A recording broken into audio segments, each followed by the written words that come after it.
আমরা যদি ভালো মানুষগুলোকে, মেধাবী মানুষগুলোকে শিক্ষক করতে পারি এবং তারা যদি বাচ্চাদেরকে সেভাবে শিখাতে পারে যে দুর্নীতি খারাপ, দুর্নীতি বিষয়টা খারাপ, কারোকে ক্ষতি করা খারাপ, মিথ্যে কথা বলাও দুর্নীতি খারাপ, ট্রাফিক আইন ভঙ্গ করা খারাপ, কারো ক্ষতি করা খারাপ, অবশ্যই অর্থ তছরূপ করা খারাপ, কাউকে ঠকানো খারাপ, এই বিষয়গুলো যদি আমরা ছোটবেলা থেকে বাচ্চাদের মাথার মধ্যে আস্তে আস্তে আস্তে ঢুকিয়ে দিতে পারি, তাহলে স্বাভাবিকভাবে এটা একটা পজিটিভ এফেক্ট পাবো।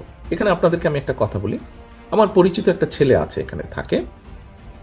তো ওর একটা ছোট ছেলে আছে, ছেলেটার বয়স এখন 8-10 বছর হবে। আমি যেই ঘটনাটা বলছি এটা প্রায় আরো 5-6 বছর আগের ঘটনা, যখন বাচ্চাটার বয়স ছিল 5 কি 6 এরকম বয়স হবে বোধ হয়। ওকে স্কুলে শিখিয়েছে এই দেশে, ও তখন প্রাইমারি স্কুলে পড়ে, এখনো প্রাইমারিতেই, তো ক্লাস 6-এই বোধ হয় আছে, প্রায় 6-এর ভিতরেই আছে। তো ও স্কুলে শিখেছে যে গাড়িতে যখন উঠবে সিট বেল্ট পরতে হবে, ইভেন পিছনেও যখন বসবে, পিছনের সিটে বসবে, সিট বেল্ট পরতে হবে।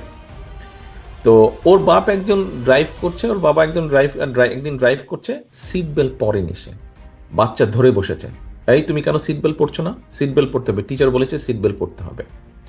বাচ্চাটার মাথায় কিন্তু ঢুকে গেছে। আরেকদিন রাস্তা পার হচ্ছে, তো রাস্তা পার হলে, এই দেশে রাস্তা পার হলে অনেকগুলো জেব্রা ক্রসিং আছে যেখানে আপনি একটা সুইচ আছে, টিপ দিলে কিছুক্ষণ পরে গ্রিন হয়ে যায়, ওটা গাড়িগুলো থেমে যায়, আপনি পার হবেন। তো অনেক মানুষই একটু এদিক ওদিক দেখে, যখন দেখে গাড়ি টাড়ি কম আছে বা একটু দূরে আছে, হেঁটে পার হয়ে যায়, ওই সিগন্যালটা আর দেয় না। ও একদিন ওরকম করতে গেছে, ওর বাচ্চা রিয়াক্ট করেছে, কি ব্যাপার তুমি এইভাবে পার হলে কেন? আগে এটা গ্রিন হবে, তারপরে তুমি রাস্তা পার হবে।